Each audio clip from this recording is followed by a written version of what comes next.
درێژکردنەوەی ئاگربەستەکە چەند کاتژمێرێک بەر لە ماوەی کۆتایی هاتن بە ئاگربەستی پێشوو بوو. لەم چەند ڕۆژەی دواییدا بەلایانی کەم 300 کەسی مەدەنی بەهۆی شەڕەکانی حەلەب کوژراون.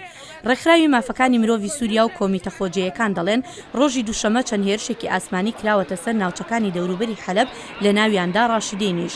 ئەمەش ڕۆژێک پاش ئەوە دێت کە شەڕکەرانی ئۆپۆزیسیۆن گەڕەکەکانی ژێر دەسەڵاتی حکوومەتیان موشکباران کرد و هەروەها منداڵێکیشی تێدا کوژرا. ئەمریکا و رووسیاش پێکەوە کار دەکەن تا ئاگربەستێک بۆ تەواوی وڵاتەکە بێن نەکایە بە ڕێگای دانانی زنجیرەیەک ئاگربەستی کورد لەو شارانەی کە شەڕی قورسی تێدایە لە ناویاندا حەلەب کە گەورەترین شاری سووریایە. ئومێدی کەمکردنەوەی شەڕەکان لەگەڵ نیشاندانی پشتیوانی جیهانی ڕێگا خۆش دەکات بۆ لایەنەکان بگەڕێنەوە سەر مێزی دانوستاندن بە ڕێبەرایەتی نەتەوەیە گرتوەکان. وەزیری دەرەوەی ئەمریکا جان کێری لە میانەی وتوێژەکەی پاریسدا ڕۆژی دووشەمە ڕێککەوتنی نوێی نێوان ئەمریکا و رووسیای ڕاگەیاند بۆ هێنانە ئارای ئاگربەست.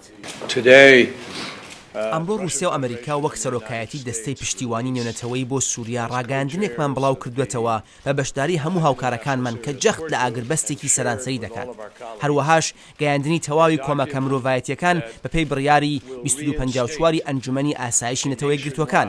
هەروکو چۆن لە ڤێناش باسمان کرد ئەمانە هەموو قسەن لەسەر وەرەقەیەک، ئەمانە کردار نین، بەڵام رووسیا بەڵێنی داوە بە سنووردارکردنی سووریا لە فڕینی بەسەر ناوچەکانی جێردەسەڵاتی کەسانی مەدەنی و هەروەها بۆ کارکردن لەگەڵ سەرکردەکان لەو ناوچانە بۆ ئەوەی سەقامگیری بەرپا بکرێت. وەزیری دەرەوەی فەڕەنساش داوای کرد گروپەکانی ئۆپۆزیسیۆن لە وتوێژەکانی ژنێڤ نەکشێنەوە. ئێمە هیوادارین گروپەکانی ئۆپۆزیسیۆنی سووریا جنێڤ جێنەهێڵن و ئەوان بە شێوەیەکی سمبولی ئەو کاریان کردووە بە هەبوو نیشاندێکیان لە شوێنەکە بۆ ئەوی هیواکانی خۆیان پیشان بدەن بۆ بەرەو پێشبردننی وتوێژەکان. هیوادارین ئێمەش بتوانین هاوکاریان بکەین کە هەست بەوە بکەن.